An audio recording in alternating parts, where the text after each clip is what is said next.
President Biden is warning about the risks of artificial intelligence to our society, economy, and national security.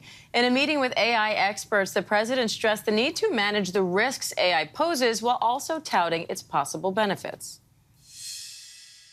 AI is going to change the way we teach, learn, and help solve challenges like disease and climate change, and giving you the time to focus on the things that matter most to you personally.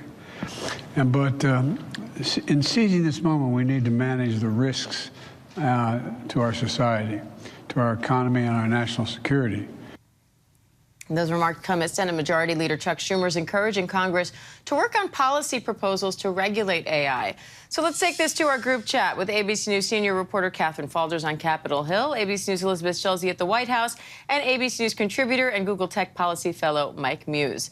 Elizabeth, I want to start with you. The president signed an executive order in February directing federal agencies to root out bias and promote equity in the design and use of AI. So what's the latest on that, and what else is the White House hoping to do on AI?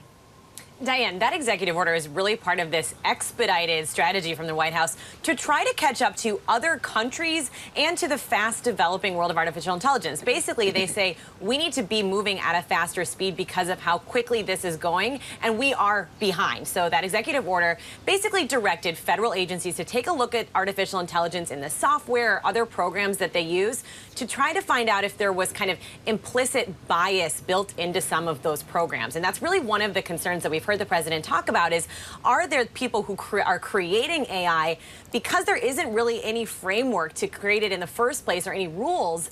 Could there be these biases that then kind of get perpetuated as the software continues to get used? So we've also seen the White House release a Bill of Rights around AI, kind of trying to get at some of those fundamental do's and don'ts for the technology. And of course, part of the strategy is also just meeting with leaders in this space, companies like Google, Microsoft that are using this technology already, get them on board to say, what can you be doing as we're trying to catch up on an enforcement perspective too? Catherine, a new House bill is proposing the creation of a bipartisan commission on AI. How would that work, and how likely is it to happen? Well, it's likely to happen. This is just one of the efforts. This commission wants to examine the government's approach to AI and then propose any recommendations that they may have. But they realize this is a difficult thing to do. They realize AI has tremendous opportunity. But as you heard President Biden say, too, that it also proposes risks to national security. That is something that's recognized from lawmakers on both sides of the aisle in both chambers up here on Capitol Hill. And look, multiple lawmakers want to get in on this, but they realize it's this race against the clock. How do you legislate it with this technology developing so rapidly? We already know that Senate Majority Leader Chuck Schumer has been having these conversations with lawmakers about AI and about how to regulate it, but they do realize it's this race against the clock. It's developing so quickly. How do they do this, and how do they do this effectively? There's a bit of hesitation around it, given that this issue, up here at least, is so complex and difficult for them to understand. Mike, so I'll pose that question to you. How can the U.S. government try to get ahead of the risks and try to mitigate some of that while still benefiting from what AI can do on a positive note? It's going to be a tough balancing act for the U.S. government to make sure that the regulation they put in place does not stifle innovation. That is what many technologists are concerned about, is to ensure that advancement still can go on. What I do appreciate was listening to President Biden discuss that he does see the advantages of artificial intelligence. And I think that was an important note and marker to place, while at the same time looking at mitigated risk. I think when we start having conversations about narratives of posing an existential threat to mankind and humankind, I think we create such an alarmist kind of narrative that we don't get a chance to look at the pragmatic side of mitigating risk. Everyone in technology is saying that we have to make sure there's guardrails that are in place. We have to make sure that no implicit biases are put in positions, but how do we take a look at that? And I think doing things like breaking it down by sector, like looking at climate, how can we make sure that in climate change that AI is not being damaging? How can we look at, when it comes to national security threats, that things are not being damaging based upon AI tools and technologies? In particular, one thing, looking at the Department of Justice to ensure that implicit biases aren't used for facial recognition. The EU is ahead of the U.S. government right now. The EU just issued the EU AI Act that they're looking at possibly posing and voting into legislation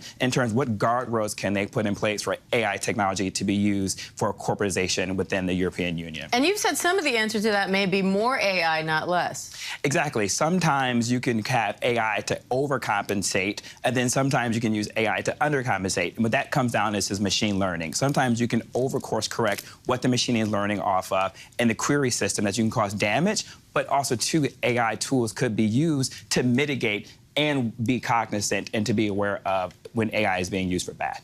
Now, Elizabeth, the White House has already announced a $140 million investment in 7 new AI research centers. So what's the total price tag on the administration's AI projects, and what does the landscape look like for future investments? Well, Diane, the White House has made very clear that that $140 million is really just a starting point. That seeks to open new research centers through the National Science Foundation to try to work on some of those issues. But I think it's really important to hone in on one of the points Mike made there. This is not just about the technology itself when we're looking at kind of the tech sector. What the White House is saying is we're going to need to invest billions more dollars in cybersecurity and national defense. In the budget that the president released earlier this year, you saw a lot of funding focused specifically on how, like, the existing programs of these existing federal agencies can develop AI, because in some ways they are behind other countries on that front. So it's not just kind of looking at this technology from the point of view of how do we keep up with Google and Microsoft and those, how do we keep an eye on those big names, but also every company, whether it's healthcare, consumer spending, all of those different industries are going to be using AI if they aren't already. And the White House saying that applies to federal government agencies too. And Mike, it looks like you want to add something there? I do. What Elizabeth said is actually so great. I'm glad she mentioned that. When it comes to expense, if you look at about some of the line items in our federal budget, national defense is one of the top line items that is a cost burden to our federal government. If you look at ways that you can use AI to circumvent having to use massive equipment, if some of that area could be used AI for more strategic, technologically specifically targeted things, such as drones, for example, maybe this could be some cost-benefit analysis. We don't have to spend so much on national defense. So it could be a cost-saving measure in the future if used correctly. All right, we'll see. Mike Muse, Catherine Falders, Elizabeth Schelsey, thank you all. Hi, everyone. George Stephanopoulos here. Thanks for checking out the ABC News YouTube channel. If you'd like to get more videos, show highlights, and watch live event coverage, click on the right over here to subscribe to our channel. And don't forget to download the ABC News app for breaking news alerts. Thanks for watching.